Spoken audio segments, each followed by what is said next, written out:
안녕하세요. 오늘도 사연살롱을 찾아주셔서 감사합니다. 여러분의 하루는 평안하신가요? 매번 남의 이야기를 듣기만 하다가 이렇게 제 이야기를 적어 보내려고 하니 조금 쑥스럽네요.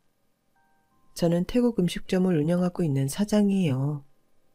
저에게는 눈에 넣어도 아프지 않을 30대인 딸이 하나 있답니다. 얼마 전에 저희 딸이 결혼을 준비했는데 그 과정에서 겪은 참 기막힌 이야기가 있어 이렇게 사연을 보내게 되었답니다. 여러분도 직업에 귀천이 있다고 생각하시나요? 가족을 위해 돈을 버는 일은 어떤 일이든 귀한 건데 사람들은 저마다의 편견으로 직업의 귀천을 나누더군요. 비단 직업뿐만이 아니라 저는 젊을 적부터 여러 편견들에 시달리는 삶을 살아왔어요. 아니, 사실 태어날 때부터였죠. 저는 저희 나라에서 평민 출신이거든요. 저는 한국 사람이 아니에요. 태국 사람입니다. 태국에서 현지 가이드 일을 하다가 같이 일하는 한국인 가이드였던 남편을 만나 결혼하게 되었죠. 사실 당시 제 결정은 쉬운 결정이 아니었어요. 나이도 20살이 갓 지났을 때였고 남편을 만난 지는 1년도 안 되었을 때였으니까요. 하지만 남편과 대화를 나누면 나눌수록 저와 굉장히 잘 맞는 사람이라는 걸 알 수 있었어요. 그건 남편도 마찬가지였죠. 남편은 어렸을 적에 부모님을 모두 여의고 혼자 자라왔던지라 화목한 가정을 만드는 게 소원인 사람이었어요. 저 역시 가정적인 성향의 사람이었고 결국 남편을 믿고 한국으로 오게 되었습니다. 남편과 결혼 후 한국에 와서 살 때에도 저는 여러 시선에 시달렸어요. 요즘에야 한국에 사는 외국인들이 많아져 전체적인 인식이 많이 좋아졌지만 당시만 해도 이국적인 제 외모는 사람들의 눈길을 끌기에 충분했답니다. 그때는 한국말도 서툴렀고요. 하지만 저를 향해 쏟아지는 차별적인 언어들은 금세 익히게 되더군요. 20대 초반의 젊은 나이였던 저는 상처를 곧잘 받았고 남편은 그런 저를 항상 다정하게 위로해 주었어요. 가끔 정말 무례한 사람들이 있으면 저 대신 싸워주기도 했죠. 저기요, 이 사람 한국말 잘하거든요. 남의 와이프한테 그게 무슨 무례한 소리입니까? 그냥 하는 말이지 뭐. 내가 뭐 없는 소리를 했나? 왜 역정을 내고 난리야? 사람 앞에 두고 그딴 식으로 얘기하지 마세요. 그것도 장사하는 사람이. 가난한 나라에서 온 건 사실이잖아. 당신 왜 사람을 이상한 사람을 만들고 난리야? 가난은 그쪽 인식이 가난한 거죠. 뭐 얼마나 대단한 거 팔고 부자같이 산다고 그딴 소리를 면전에 대고 해. 지금 당신이 큰 소리 낼 자격이 있어?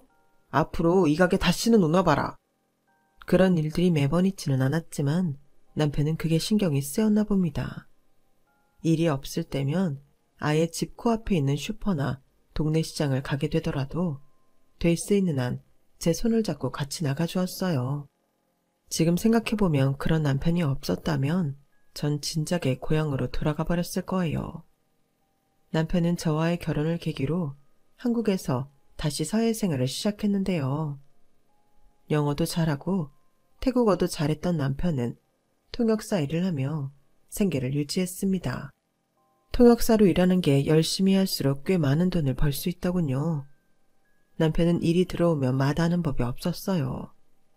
덕분에 몇 년 지나자 꽤 돈을 모았고 저희는 그나마 외국인 인구가 많다는 동네에 작은 집을 구할 수가 있었답니다. 그리고 새 보금자리로 들어가게 된 그 해에 저는 우리 딸을 출산하게 되었고요. 딸아이가 점점 커가면서 옹알이를 끝내고 본격적으로 말을 배우게 되니까 저는 내심 제가 한국말이 서툰 것이 걱정이 되었어요.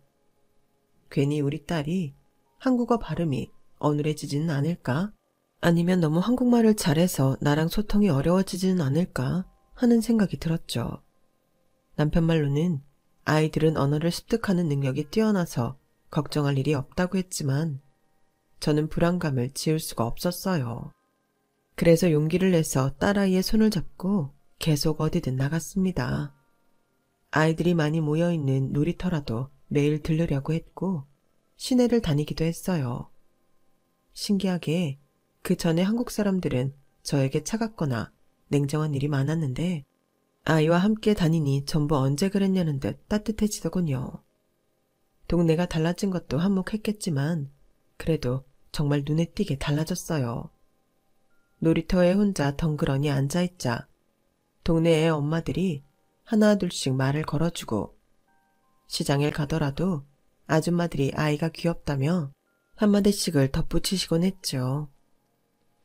외국에서 오셨나 보네. 애기가 너무 예뻐요. 남편은 한국 사람? 네, 한국 사람이에요.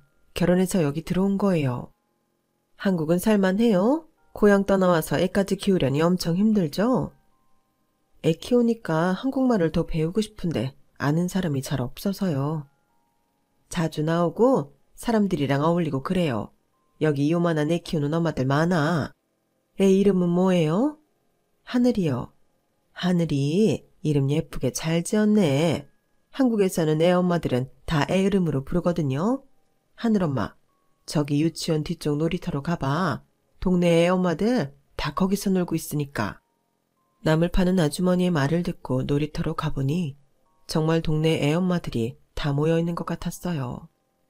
딸이랑 함께 가니 저한테 관심을 보이며 친근하게 말을 걸어주더군요. 저는 저를 하늘이 엄마라고 부르는 게 정말 좋았죠. 사람들이 호의적으로 대해주니 저도 자신감이 붙어 조금씩 사람들이랑 말을 섞어보았어요. 집에서는 딸아이와 함께 글을 배우고 밖에 나가서는 사람들이랑 수다를 떨다 보니 한국어가 금세 늘었죠. 어느새 수준급의 한국어를 구사하는 저를 동네 사람들은 신기해하면서도 좋아해 주었습니다. 그게 제 인생에서 처음으로 저에 대한 사람들의 편견을 바꾼 경험이었어요. 그렇게 8년이 지나자 저는 한국말을 모국어처럼 자연스럽게 할 수 있었어요. 딸의 친구들이 놀러와도 된장찌개나 김치 부침개를 뚝딱 만들어줄 정도로 한국 요리 또한 익숙해졌어요. 덕분에 저희 딸은 구김없이 밝은 아이로 자라나 주었고 남편도 달라진 저의 모습을 전보다도 더 좋아해 주었답니다. 그 시절이 제 인생에서 가장 순수하게 행복했던 시절이었던 것 같아요. 그런데 그 행복은 얼마 지나지 않아 사라지고 말았어요. 지방으로 출장을 갔던 남편이 영영 돌아오지 못하게 된 겁니다. 원인은 남편이 묵었던 숙소에서 일어난 화재 사고였죠. 당시에 그 지역 신문 기사에도 나왔었어요. 한밤중에 전기 누전으로 발생한 사고라 피해자가 정말 많았던 사고였거든요. 대부분의 투숙객들이 자다가 봉변을 당했고 저희 남편 역시 그들 중 하나였죠. 사고 현장에 대한 설명을 듣는 건 끔찍했어요. 대부분 탈출을 멀리까지 시도하지도 못하고 유독가스에 의식을 잃었다더군요. 남편의 사망 소식을 듣자마자 저는 다리가 풀려 주저앉았어요. 엉엉 울면서 애를 안고 장례식장으로 달려가는데 남편의 시신을 보고 싶기도 보고 싶지 않기도 했어요. 남편이 죽었다는 사실이 현실 같지 않고 악몽 같았거든요. 세상에서 그런 슬픔을 겪은 일은 그때가 처음이고 마지막이었습니다. 하지만 저는 그렇게 마음이 무너지는 와중에도 제대로 넋놓아 울지도 못했답니다. 왜냐하면 장례식이며 사망신고며 처리해야 되는 일들이 한보따리였거든요. 외국인인 저는 한국에서 그런 자체를 어떻게 처리해야 하는지 그때는 하나도 몰랐어요. 아무리 한국말이 늘고 한국 사회에 익숙해졌다고 해도 그런 법적인 처리는 아예 다른 문제였던 것이죠. 다행히 소식을 들은 친했던 동네 애엄마들이 손수 나서서 도와주고 동사무소 직원분들도 도와줘서 겨우겨우 모든 일들을 무사히 마칠 수 있었어요. 그런 일들을 겪어보고 나니 앞으로 우리 딸을 나 홀로 키워야 한다는 게 어떤 의미인지 무섭도록 실감이 나더군요. 남편의 사망보험금과 보상금 등등을 합치고 나니 딸 대학도 간신히 보낼까 말까한 금액이 나왔어요. 돈을 벌어야만 했습니다. 하지만 그 방법을 몰라 쩔쩔매는데 친했던 수연엄마가 저에게 찾아와 이런 얘기를 해주었어요. 하늘엄마라도 정신을 차려야지. 요새 하늘이 보면 아주 어린애가 낯빛이 어두워도 너무 어두워. 하늘엄마도 계속 집에서 이러지 말고 뭐라도 해, 응? 남편 보험금 있잖아. 그걸로 식당을 차리든 뭐든 해서 움직여. 그래야 속도 나. 안 그러면 그 속이 다 문드러져서 병 생긴다고, 응? 움직여야죠. 저도 아는데 제가 할 줄 아는 것도 없고 한국에 와서 애만 키우고 일은 안 했거든요. 저번에 왜 하늘이 생일 파티 했을 때 동네 엄마들이 그랬잖아. 하늘엄마 식당 해도 되겠다고. 차라리 그거라도 해보지 그래. 아우, 제가 무슨 식당을 해요. 그은한 식당 알바 하나도 해본 적이 없는데. 못할 게 뭐야. 하늘엄마 한국 요리도 곧잘하고 심지어 태국 음식도 잘하잖아. 저번에 무슨 볶음밥 같은 거? 그것도 동네 아줌마들이 얼마나 잘 먹었어. 그거 먹고 식당 차리라는 말 나왔던 거 아니야. 독특하기도 하고 한국인 입맛에도 잘 맞고. 남편 목숨값인데 괜히 했다가 망하면 어떡해요. 오히려 상황 더 안 좋게 만들면 다른 데서 돈 벌어와야 하는데 제가 이 나이에 어디 회사로 들어갈 수도 없잖아요. 그렇다고 이렇게 가만히 있을 거야? 어떻게든 1원이라도 벌 생각을 해야지. 이대로 가만히 있는다고 해결되는 문제는 아니야. 얘 이제 중학교도 올라가는데 중학생, 고등학생 되면 돈이 더 필요해진다고. 뭐 하면 이거 한다고 빠져나가, 저거 한다고 빠져나가. 금세 없어져 버린다니까. 그 이야기를 듣고 저는 한동안 혼자 고민을 해봤어요. 다른 친한 주민들에게도 식당을 차린다는 의견에 대해서 물어보고 다녔어요. 한 번이라도 저희 집에 왔었던 사람이면 전부 물어봤던 것 같아요. 그런데 대부분의 사람들은 긍정적으로 이야기를 해주더군요. 제가 한 음식이 맛있다며 팔릴 것도 같다고 해주었죠. 그리고 수연 엄마랑 비슷한 소리들을 했어요. 일단 뭐라도 시작해야 근근히 입에 풀칠이라도 하고 살 수 있을 거라고요. 그래서 저는 남편의 보험금으로 작은 식당을 하나 차렸어요. 태국 음식점으로요. 나름 저희 고향 맛도 살리면서 한국인들 입맛에 맞는 요리를 만드느라 고심을 많이 했죠. 가게는 집에서 별로 멀지 않은 곳이었고 그나마 큰 길가랑도 가까운 위치였어요. 처음에는 제가 장사 요령이 없다 보니 손해를 보기 일쑤였죠. 점차 여러 가지를 보완해도 벌리는 돈은 충분하지 않았어요. 한 3년 정도는 정말 손님이 없었거든요. 근처에 미군 기지가 있어서 어쩌다 찾아오는 군인이나 정말 몇 없는 태국 사람들이 방문해 주는 게 다였죠. 가진 돈이 줄어드는 게 눈에 훤히 보였고 딸아이가 중학교에 올라가니 더 큰 부담이 되었어요.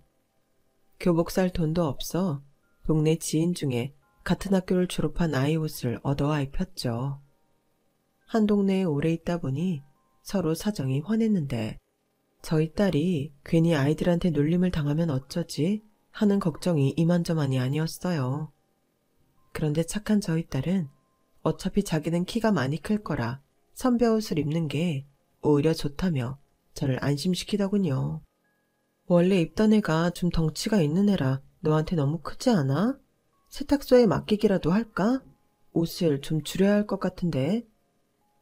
나중에 3학년 돼서 키 크고 살찌면 어차피 작아서 입지도 못해. 지금 아예 큰 거 받아서 입는 게 낫지 뭘. 그리고 난 지금부터 우유 열심히 마셔서 키도 엄청 클 거라서 괜찮아. 그래도 품이 너무 큰 것 같은데. 아우, 나는 다 잘 어울려. 엄마는 걱정하지 말고 얼른 재료 준비나 하세요. 깔끔하고 좋기만 하구만. 제 딸이지만 어려서부터 참 속이 깊은 아이였습니다. 나중에 엄마 고생시키지 않겠다며 학원 한 번을 안 다니고 공부를 했어요. 그랬는데도 학교에서는 늘 전교권에 들 정도로 공부를 잘했죠. 제 앞에서는 생글생글 웃었지만 딸도 정말 치열하게 자기와의 싸움을 한 거였어요. 한 번은 밤늦게 공부하다 잠든 딸을 깨워 침대로 옮기려다가 노트에 이런 문구가 적힌 걸 봤어요. 포기하려는 이 순간에도 엄마는 허리를 굽히신다. 다른 페이지들에도 간간히 그런 힘이 나게 하는 문구가 적혀 있었는데 전부 다 제 이야기더군요. 교과서도 선배들 거 물려받아 지저분한데 딸아이의 글씨만 또렷하게 보였어요. 그날은 딸 몰래 숨죽이며 참 많이 울었네요. 언제 끝날지 모르는 그 힘든 시기를 버티고 있는데 어느 날 갑자기 귀한 손님이 찾아왔어요. 기적과도 같은 손님이었죠. 저도 얼굴을 아는 사람이었는데 바로 남편의 옛 동료였습니다. 가이드도 같이 하고 통역사 일도 같이 했던 정말 가까웠던 동료였어요. 근처에 지나가다가 우연찮게 태국 음식점이라고 해서 호기심에 들어왔다가 저를 발견한 것이었어요. 아니, 그동안 어떻게 지냈어요? 저는 오랜만에 태국 음식이 먹고 싶어서 눈에 보이는 대로 들어왔는데 재수 씨를 만날 줄은 진짜 꿈에도 몰랐어요. 남편 보험금으로 작게 차렸어요. 딸도 키워야 되고 제가 할 수 있는 게 요리밖에 없으니까요. 뭐 보시다시피 그다지 잘 되는 건 아니지만 그래도 딸이랑 둘이 살아가고는 있어요. 소식 들었어요. 아, 그때 제가 해외에 있어서 소식을 좀 늦게 들었거든요. 한번 찾아봤어야 하는데 미안해요. 여기 가게 차린 지 얼마나 됐어요? 글쎄 한국말이 더 늦었네. 완전 한국 사람 다 됐어요. 3년 정도 됐어요. 아, 애 키우고 애 엄마들이랑 수다 떨고 여기서 일하고 하다 보면 뭐 쑥쑥 늘죠. 하, 그럼 빨리 늘죠. 다름이 아니라 음식이 너무 맛있어서 그런데 저 요즘 가끔 태국에서 우리나라로 여행하는 분들 가이드 해드리거든요. 업무차 오신 분들 통역도 해드리고요. 그분들 여기로 아예 데려오면 어떨까 싶은데 괜찮아요? 네? 그러면 저는 너무 감사하죠. 어쩌다 한 번씩만 들려줘도 고마운걸요. 그 뒤로 그 동료분은 정말로 손님들을 잔뜩 데리고 찾아와 주더군요. 그리고 그 홍보 효과는 정말 엄청났어요. 저희 집은 태국인 관광객들에게 필수 코스가 되면서 입소문을 타기 시작했고 마침 그때 저희 지역에 미군 기지가 사라지면서 유입 인구가 많아지자 손님들은 더 많아졌어요. 그러다 보니 태국인들도 찾는 진짜 현지의 맛이라며 한국 사람들에게까지 유명해졌고요. 이렇게 짧은 시간 안에 큰 돈이 벌리자 저희 모녀는 어안이 벙벙했습니다. 처음 큰 돈이 들어왔을 때는 밥상에 고기도 차리고 딸아이가 좋아하는 떡볶이도 차려놓고 둘이 눈물을 훔치기도 했어요. 하지만 기쁨의 눈물은 거기서 끝이 아니었답니다. 저희 딸이 우리나라에서 제일 좋은 대학교, 법학과에 들어가게 된 거였어요. 엄마, 나 합격이야. 진짜? 서울대? 세상에, 아우 세상에나. 우리 딸 진짜 서울대를 합격했어?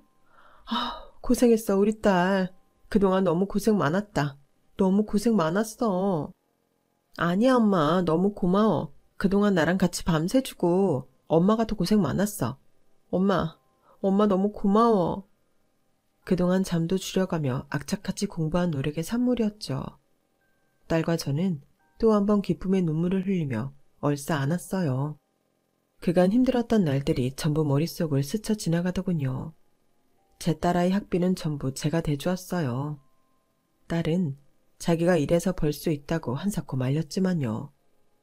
저는 돈을 벌면 우리 딸부터 원 없이 공부하고 좋은 음식만 먹게 해주고 싶었거든요. 그렇게 중고등학교 때와는 달리 여유로운 대학생활을 보낸 딸은 거기서도 열심히 공부해서 변호사가 되었답니다. 그 사이 저희 가게는 방송에도 나오고 더욱 유명해져 손님이 감당할 수 없을 만큼 많아졌어요. 결국 5호점까지 지점을 늘리게 되었는데요. 덕분에 저희는 원래 장사를 하던 건물을 통째로 사서 가게를 전부 세단장하고 딸과 함께 지내는 집은 더 좋은 곳으로 이사를 갈 수 있었죠. 고향 식구들도 1년에 한 번씩은 한국으로 초대할 수가 있었고요. 다들 저희 모녀를 얼마나 자랑스러워하는지 모릅니다. 시험 합격 후 바로 변호사 사무실을 차려 고군분투하던 딸은 몇 년 만에 업계에서 꽤 좋은 평가를 받을 수 있었고 그렇게 입지를 탄탄히 다져가고 있었습니다. 정신을 차리고 보니 저도 어느덧 60살이 넘었어요. 아무래도 나이가 드니 무릎이며 어깨며 하나둘씩 삐그덕거리기 시작하더라고요. 병원을 여러 군데 다녀봤지만 다들 하나같이 당분간은 움직이지 않아야 한다더군요. 20년 가까이 주방 일을 하다 보니 이미 관절에 무리가 많이 가 있었다고 합니다. 결국 저는 주방 일에서는 손을 놓고 대신 틈틈이 가게로 가 주문도 받고 결제도 하며 조금이라도 가게에 머무르려고 했어요. 평생 하던 일이라 집에서 놀고 먹자니 적응이 안 되더라고요. 지점들을 돌아다니며 눈에 보이는 작은 일들, 소위 말하는 허드렛 일을 조금씩 했습니다. 운동 삼아서요. 딸과 함께 산책도 자주 다니고 근처 헬스장도 같이 다녔어요. 저희는 항상 자매처럼 꼭 붙어 다녔죠. 그런데 어느 날부터인가 딸이 자꾸만 핸드폰을 보고 정신이 딴 데 팔려 있는 듯 하더군요. 올 것이 왔구나 싶었어요. 저희 딸이 그전에도 연애를 안 했던 건 아니지만 이번에는 뭔가 느낌이 달랐죠. 아니나 다를까 그 다음 해가 되자마자 남자친구와 손을 꼭 붙들고 저에게 인사를 하러 왔어요. 예비서이는 젊은 교수였는데 키도 인상도 훤칠한 사람이었습니다. 저에게도 깍듯하고 모든 방면에서 훌륭했지만 저는 어딘가 모르게 석연찮았어요. 자신감 넘치고 여유로운 모습은 좋았지만 그게 지나친 느낌이랄까요? 가이드 일도 그렇고 식당 일을 할 때도 항상 사람을 대하는 일을 했던 저였기에 본능적으로 느껴지는 안 좋은 것이 있었어요. 굳이 표현하자면 저에게 결혼을 허락받으러 온 것이 아니라 본인이 제 딸과 결혼을 해주겠다고 알려주러 온 것 같았죠. 아우 어머님, 그동안 저희 하늘이 이렇게 예쁘게 키워내시느라 너무 힘드셨죠? 하늘이한테 아버님 얘기는 들었습니다. 이제 걱정 마세요. 안 그래도 하늘이는 처음 봤을 때부터 정말 지켜주고 싶은 아이였거든요. 제가 앞으로 정말 잘해드릴게요. 든든하네. 태수는 부모님이 모두 계시나 보구나. 부모님이 이렇게 멋진 아들 두셔서 참 자랑스러우시겠다. 아이, 그럼요. 저희 부모님은 두 분 다 공직자이신데 아직 퇴임은 안 하셔서 일하시는 중이에요. 그러고 보니 어머님은 식당 일 하신다고 들었던 것 같은데 맞나요? 뭐 그냥 운동 삼아 하는 편이야. 나이가 드니 집에만 있기도 그래서. 그럴 수도 있죠. 전 되게 열린 사람이에요. 안 그래도 하늘이가 워낙 똑부러지고 생활력이 강해서 제가 반한 거였거든요. 저한테 시집 오면 그럴 필요도 없겠지만요. 너 앞으로 생활이 엄청 편해질 거야. 내가 그렇게 해줄 테니까. 제 귀에는 그런 말들 속에 숨어있는 묘한 잘난 척들이 들렸는데 딸아이의 눈에는 그렇지 않았나 봅니다. 예비 사이가 가고 제가 넌지시 딸아이한테 그 사람 많이 좋아하냐고 떠보듯 물어보니 활짝 웃으며 그렇다더군요. 뭔가 귀엽기도 하고 남자답기도 하고 엄마가 보기에도 그렇지 않아? 뭐 보기보다 촐싹거리는 면은 있는 것 같긴 한데. 그치? 근데 난 저렇게 자신감 넘치는 남자가 멋있더라고. 그 전에 남자들은 은연중에 나를 좀 부담스러워하는 게 있었는데 이 사람은 그렇지도 않고. 하긴 작년부터 너 맨날 집 앞까지 바래다주고 했었잖아. 요즘 세상도 흉흉한데 그게 전부터 고맙기는 하더라. 딸아이가 좋다고 하니 뭐라 말리기도 어렵고 실제로 자신이 호언장담하는 만큼 우리 딸한테는 잘해주니 저도 딱히 반대할 이유는 없더군요. 그래서 그냥 좋은 게 좋은 거지 하고 말았어요. 무엇보다도 저희 딸이랑 잘 맞는 게 중요하니까요. 그런데 저만 이렇게 마음을 먹는다고 되는 일이 아니었더군요. 얼마 뒤 저희 딸이 결혼식에 커다란 방해물을 만나게 되었는데 바로 상견례 때 일어난 일 때문이었어요. 장소는 사돈댁 내외가 일하는 우체국 근처 고급 레스토랑이었어요. 사돈댁 어른들은 두 분 다 일을 하고 있고 저는 비교적 시간적 여유가 있어서 제가 그 근처로 가주겠다고 해서 그리로 잡은 거였죠. 딸은 오전에 중요한 재판이 있어 끝나고 바로 오기로 했고 저는 혼자 상견례 장소로 가기로 했어요. 레스토랑은 건물 11층에 위치해 있었기에 엘리베이터를 타야 했는데요.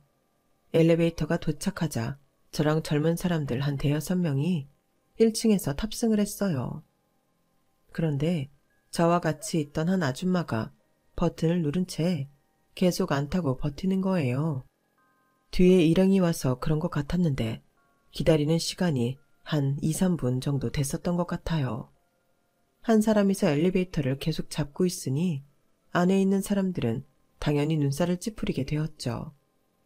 결국 젊은 남자 한 명이 이렇게 외쳤어요. 저기요, 아주머니, 다음 거 타세요, 다음 거. 지금 사람들 기다리고 있는 거 안 보이세요? 금방 와요, 금방. 잠시만 기다려봐요. 엘리베이터에서 소리 나잖아요, 아줌마. 그냥 다음 거 타시라고요. 저기 오네. 아우, 저기 오잖아요, 좀. 그걸 못 기다린다고 그렇게 화를 내요? 지금 아줌마 한 사람 때문에 여기 사람들 전부 피해보고 있잖아요. 아니 뭐 돈이 떨어지기를 했어 뭘 했어. 피해를 봤으면 뭐 얼마나 왔다고. 왔네 왔어. 여보 빨리 와. 여기야. 아저씨가 모습을 완전히 드러내자 아줌마는 크게 손짓을 했고 그러면서 한순간에 누르고 있던 버튼에서 손을 뗀 것 같았어요. 그러자마자 바로 문이 닫히려 했고 아줌마는 놀라서 문틈에 들고 있던 가방을 끼워 넣더니 억지로 문을 비집고 들어왔죠. 그렇게 나이가 지긋한 부부가 엘리베이터에 탑승하게 되었어요. 저는 문 바로 옆 엘리베이터 버튼 앞에 바로 서서 가만히 이 모든 상황을 지켜보고 있었죠. 그런데 그 아줌마는 탑승하자마자 다 들으라는 듯이 이렇게 말하는 거예요. 그거 몇 초를 못 기다려서 사람 면전에다 대고 문을 닫아? 참나, 사람 뻔히 앞에 도착했는데 그게 무슨 매너인지 원. 그렇게 인색하게 살아서 뭐 얼마나 부귀영화들을 누리겠다고? 저는 속으로 피곤한 사람이 탔네 하면서 가만히 있었어요.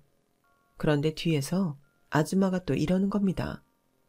11층 좀 눌러줘요. 워낙 큰 소리로 말해 누구한테 하는 말인지도 모르겠더군요. 그리고 어차피 저도 11층에 갈 거였기 때문에 11층 버튼은 이미 눌러져 있어서 귀담아 들을 필요도 없었고요. 그런데 갑자기 뒤에서 아줌마가 제 어깨를 퍽퍽 치면서 또 그러는 겁니다. 이봐요. 11층 좀 눌러달라고요. 그냥 툭툭 치는 것도 아니고 무슨 시정잡배처럼 어깨를 밀듯이 치는데 기분이 나쁘고 황당해서 뒤돌아봤어요. 아줌마는 나를 보더니 갑자기 이렇게 말하더군요. 뭐야? 한국말 할 줄 몰라요? 속에서 욱하고 치밀어 올랐지만 저는 그날 굉장히 중요한 날이었기에 큰 소리를 내고 싶지 않았어요. 한번 꾹 참고 점잖게 얘기했습니다. 11층 이미 눌러져 있잖아요. 안 보이세요? 저 한국말 잘합니다. 공공장소에서는 예의 좀 지켜주세요. 참네. 남의 나라 와서 누가 누구한테 선생질이람? 기껏 점잖게 얘기했더니 그 아줌마는 또다시 콧방귀를 끼며 무례하게 굴더라고요. 최근 10몇 년 동안 이렇게 대놓고 무례하게 구는 사람은 처음이었어요. 오랜 기간 한국에 살면서 저도 전반적인 꾸밈새나 표정 등이 한국인과 비슷해져서 자세히 보지 않으면 외국인 티가 안 나기도 했고 설령 알아보더라도 오히려 요즘에는 더 조심스럽게 대하려고 하거든요. 아직도 저런 무식한 사람이 있구나 하고 생각하던 찰나 엘리베이터는 11층에 도착했죠. 저를 앞장서서 내린 그 부부는 제가 가려는 식당을 똑같이 들어갔죠.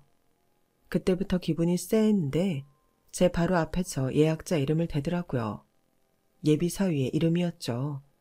설마 하니 이런 사람들이 사돈 내외였나 싶어 기가 막히더군요. 직원이 저에게도 예약하고 오셨냐고 물어서 저도 똑같이 예비사위의 이름을 대니 앞에 서 있던 부부는 놀라서 저를 쳐다보더군요. 그런데 표정이 아주 불쾌했어요. 아주 대놓고 떨떠름하고 실망스러운 표정을 짓는 겁니다. 저희는 매우 어색하게 예약한 룸으로 들어갔고 서로 마주보고 앉았습니다. 먼저 와 있던 예비사위가 어떻게 같이 들어왔냐며 자리를 안내해 주었어요. 5분도 지나지 않아 저희 딸도 도착을 했고 그렇게 상견례 자리가 시작이 되었죠. 식사가 세팅되는 동안 안 싸둔 여자는 저를 안이 꼽다는 눈빛으로 훑어보더군요. 그동안 우리 딸이 시집가게 될 집안이 어떤 집안일까? 혼자 이런저런 상상을 해왔는데 제가 상상했던 최악보다도 더 최악이었어요. 안사도는 침묵을 깨고 저에게 물었습니다. 근데 어느 나라 분이세요? 태국 사람입니다. 하늘이 아빠랑 결혼하면서 한국에 와서 그 뒤로 쭉 한국에서 살았고요. 아, 하늘이 아버님 되신 분은 어쩌다가? 사고셨대. 하늘이 초등학교 때. 엄마는 무슨 그런 질문을 해. 어머님, 음식은 입에 맞으시죠? 괜찮네. 너도 어서 먹으렴. 그래, 여기 비싼 음식점이라며. 아들, 다른 사람들 신경 쓰지 말고 얼른 너 먹을 거 먹어. 제가 아무리 성년의 자리가 처음이라 잘 모른다고 해도 제 앞에 앉은 안사돈이 얼마나 경우가 없는지는 확실히 알겠더라고요. 안사돈이 무례하면 무례할수록 저는 머릿속으로 생각이 복잡해졌어요. 이런 집안에 제 딸을 정말 시집 보내는 게 맞나 싶어서요. 사돈 내외는 그 뒤로 요리들이 들어올 때마다 무슨 며칠 굶은 사람들 마냥 음식만 먹더군요. 개인적으로는 식사할 때 쩝쩝거리며 먹는 사람을 안 좋아하는데 사돈 내외는 쩝쩝거리는 소리가 유난히도 컸어요. 그런 모습을 보며 저도 그 두 사람과 별로 대화를 하고 싶지도 않아서 안 좋은 표정으로 그냥 식사만 했죠. 메인 요리까지 전부 해치우고 나니 배가 어느 정도 채워진 건지 사돈 내외는 식사하는 속도가 느려졌습니다. 그러더니 안사돈이 저한테 또 질문을 하더군요. 그럼 사돈은 그냥 집에만 계세요? 저희는 아직 일을 하고 있거든요. 남편분도 없이 어떻게 사신 거예요? 처음엔 되게 막막했겠네요. 네, 그랬죠. 그나마 제가 요리를 좀 해서 작은 식당 하나를 차려서 했어요. 남편 보험금도 좀 나왔었고. 식당이요? 뭐 그럴 수밖에 없으셨겠네요. 근데 한국말은 되게 잘하시네요. 눈 감고 들으면 한국 사람인 줄 알겠어요. 여기서 산 지 이제 한 35년 정도 되어가니까요. 오래 사셨네.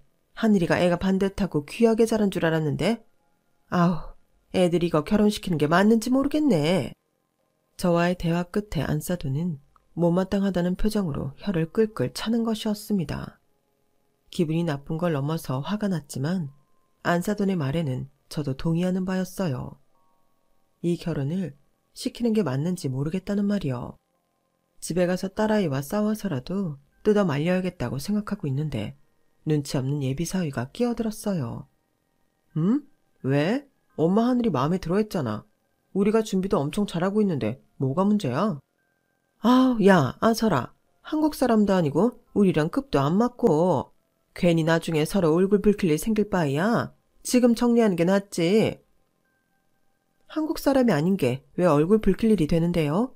저희 엄마 한국 영주권자세요. 그리고 급은 무슨 급이요? 어머님 아버님 우체국 주사 아니셨어요? 뭐 얼마나 급 차이가 난다고 그러세요? 안사돈의 말에 식사 시간 내내 조용히 있던 저희 딸이 또박또박 반박을 하더군요. 딸의 목소리나 표정을 보니 식사 시간 내내 화를 참고 있었다는 걸 알 수 있었죠. 제가 엄마라서 아는데 저희 딸이 굉장히 독한 구석이 있어서 화나면 무서운 아이거든요. 직업이 변호사인데 오죽하겠어요. 그런데 안사돈은 그런 저희 딸을 하나도 몰라서인지 여전히 무례한 말투로 얘기하는 겁니다. 얘, 어디서 어른한테 눈을 똑바로 뜨고 말댔구니? 우리 아들이 교사야, 교사. 당연히 급 차이가 나지. 내가 뭐 틀린 말 했어? 홀어머니 밑에서 자란 것도 모자라 그 어머니가 식당 일 하는 외국인 노동자라니? 우리 집안을 우습게 봐도 유분수지 정말? 안 그래요, 하늘어머님? 직접 얘기를 해보세요. 이런 흠 있는 가난한 처가 얻으면 제 아들만 고생할 게 뻔하잖아요. 근데 제가 이 결혼 어떻게 찬성합니까? 이유야 어찌되었건 서로 이 결혼 없자는 의견은 맞는 것 같네요. 의견이 일치되었으니 저희는 이 결혼 안 하는 걸로 알고 가겠습니다. 딸, 일어나자. 결과가 뻔한데 더 앉아있을 필요도 없고 딸아이도 같은 생각인 것 같아 저는 아예 자리를 정리하려 했습니다. 눈치 없이 있던 예비사위 혼자만 크게 당황한 것 같더군요. 엄마, 왜 그래? 어머님 하시는 식당 별로 안 작아. 꽤 규모도 있고 하늘이 학비도 어머님이 다 해주셨다는데 엄마가 생각하는 그런 거 아니야. 법대 대학비를 무슨 수로? 설마 빚도 있으세요? 빚쟁이 집안에서 어딜 가면 우리 아들 넘본 거야. 빚은 없고요. 식당은 있어요. 지금 5호점까지 내서 잘 유지 중이네요. 크기가 그렇게 크진 않아요. 가게당 한 100평 정도 되려나? 뭐라고요? 어디서 그런 얄팍한 거짓말을 해요? 거짓말인지 아닌지는 알아서 판단하던 하세요. 어차피 지금 이 결혼 엎어버리기로 한 거 아니었나요? 이제 와서 그런 게 중요하세요? 증거 있어요? 증거를 보여줘요. 그 순간 갑자기 한마디도 거들지 않던 바깥 사돈이 안사돈 등을 후려쳤어요. 한 5번쯤? 안사돈 몸이 휘청일 정도려. 너무 놀라서 쳐다보는데 바깥 사돈이 호통을 치더군요. 안사돈에게요. 시끄러워. 조용히 하지 못해. 당신 때문에 결혼을 그르치게 되었잖아. 당장 사돈께 사과드리지 못해. 저기 죄송합니다, 사돈. 제가 그냥 궁금해서. 제대로 사과드리라고. 죄송합니다. 제가 그런 큰 식당을 운영하시는 줄 몰라서 정말 죄송해요, 사돈. 죄송합니다. 우리 집사람이 항상 입방정을 떨어서 제 복을 깎아먹는 버릇이 있어요. 용서하십시오, 사돈. 안사돈은 머리가 다 헝클어진 채로 갑자기 풀 죽은 강아지가 되어서 저에게 더듬더듬 사과를 했어요. 저는 그 꼴을 보고 있자니 더욱더 결심이 섰죠. 무슨 일이 있어도 이딴 집에는 제 딸을 보낼 수 없다고요. 사과는 됐습니다. 여지껏 아내분께서 마음대로 무례한 짓을 저지를 때는 한마디도 안 하고 옆에서 같이 사람 기분 나쁘게 쳐다볼 때는 언제고, 상황이 불리해지니까 바로 아내 탓을 하시네요. 그것도 남이 보는 앞에서 폭력까지 써가면서요. 태수가 어떤 가정교육을 받고 자랐는지 잘 알겠습니다. 그리고 이딴 되먹지 못한 가정에는 절대 우리 딸 시집 못 보내요. 저희는 이만 가겠습니다. 그리고 제 딸을 데리고 나와버렸답니다. 예비사위는 이러지도 저러지도 못한 채 쩔쩔매고 안사돈은 저를 붙잡으며 한 번 더 사과하려고 했으나 제 딸이 뿌리쳐버렸어요. 저희 몸에 한 번이라도 더 손대면 폭행으로 신고할 줄 알아요. 변호사인 제 딸이 버럭 소리를 지르니 세 사람 모두 선뜻 저희에게 다가오지 못했고 저희 두 모녀는 그렇게 식당을 나섰죠. 그 뒤로 한동안은 예비사위였던 태수에게서 연락이 오는 모양이었어요. 결혼을 다시 한번 생각해달라는 내용이었겠죠. 제 딸이 계속 거절하고 연락을 안 받자 하루는 제가 식당에 있는데 예비사위와 안사돈이 찾아오더라고요. 가게 문 밖에서 쭈뼛거리고 있을 때부터 직원에게 뭔 일 있으면 바로 경찰을 부르라고 하고 나왔는데 저를 보자마자 대뜸 무릎을 꿇더군요. 예비사위 말고 안사돈이요. 사돈, 저희 아들이 하늘이를 정말 많이 좋아한대요. 제가 그날 저지른 무례는 용서해 주세요. 제가 정말 잘 몰라서 그랬어요. 제가 그날 정말 잘못했습니다. 이 결혼 다시 진행시켜 주세요. 하늘이는 제가 제 딸처럼 정말 금이야 오기야 잘 보살펴 줄게요. 누가 누구 사돈이에요? 이보세요. 꿈 깨세요. 제가 그냥 허름한 식당 주인인 줄 알았을 때는 급이 안 맞는 것 같더니 돈 좀 있다고 하니까 무릎이라도 꿇어서 잡아야겠다는 생각이 들던가요? 그 틀려먹은 생각이 저희 집안이랑 영 급이 안 맞아서 도저히 이 결혼 다시 못하겠네요. 제 눈에 흙이 들어가도 제 딸 그쪽 집안에 시집 보낼 생각 없으니까 돌아가세요. 그리고 소금을 뿌려서 두 사람을 내쫓아버렸어요. 식당 일을 하니 굵은 소금이 바로 있어서 좋더군요. 세상에, 예비사위는 아들이라는 놈이 자기 엄마가 무릎을 꿇고 울며 불며 비는데 그 옆에 서서 그런 제 엄마를 원망하는 눈으로 보고만 있더라고요. 그 꼴을 보니 역시나 이 결혼은 무르기를 잘했다는 생각이 또 한 번 들었죠. 변호사였던 저희 딸은 그날 상견례 자리에 있었던 모든 대화를 녹음했어요. 언제 또 그 식당을 간 건지 CCTV 영상도 전부 수집해 놓았더군요. 파혼의 책임을 전부 예비 남편 탓으로 돌리고 위자료를 얻어내겠대요. 결혼 준비에 들었던 돈과 모든 폭언으로 인한 정신적 피해 전부 배상해 내라고요. 그렇게 해서 이득이 있냐고 물어봤더니 딸은 너무나 쿨하게 이렇게 말하더군요. 별로 우리 입장에서는 큰 금액은 아닌데 그 집안에서는 꽤 큰 금액일걸? 그냥 화풀이로 하는 거야. 고생 좀 해보라고. 뭐? 뭐 그렇게까지 해. 저번에 소금도 한 바가지 맞고 갔는데 그만하면 됐지 뭘. 뭐가 그만하면 돼? 이 박하늘의 엄마를 건드리면 어떻게 되는지 똑똑히 보여줘야지. 앞으로 다른 남자 만날 때마다 얘기할 거야. 내가 우리 엄마 건드린 인간들 어디까지 괴롭혔는지. 아우 기집애야. 너 시집 못 가. 그만해. 그 말에 기가 막혀서 등짝을 치니 딸은 깔깔 웃으며 자기 방으로 후다닥 도망가더라고요. 딸이 농담과 과장을 섞어서 하는 말투였지만 그 내용은 전부 다 진심이라는 걸 압니다. 그런 딸이 고맙기도 하고 대견하기도 하고 약간은 미안하기도 하네요. 이런 일련의 일들을 겪고 나서도 딸이 여전히 씩씩해서 참 다행이기도 하고요. 그 후로 벌써 계절이 3번 바뀌었어요. 오늘은 저희 모녀가 오랜만에 주말에 아무 일정 없이 늘어지게 쉬는 날이었는데 요즘 삶의 낙하나가 사연살롱의 사연을 듣는 거랍니다. 평소처럼 제가 유튜브를 듣고 있으니 딸이 저희의 사연을 한번 올려보자고 제안하더군요. 그래서 이렇게 딸의 도움을 받아 저희의 긴 이야기를 작성하게 되었어요. 다 쓰고 보니 참 긴 이야기였네요. 저희의 이야기를 들어주신 여러분들께 항상 좋은 일만 가득하길 바래요. 항상 건강하세요. 여러분, 사연 댓글에 응원과 현명한 조언 부탁드려요. 좋아요와 구독은 저에게 큰 힘이 됩니다. 오늘도 좋은 일 가득하세요.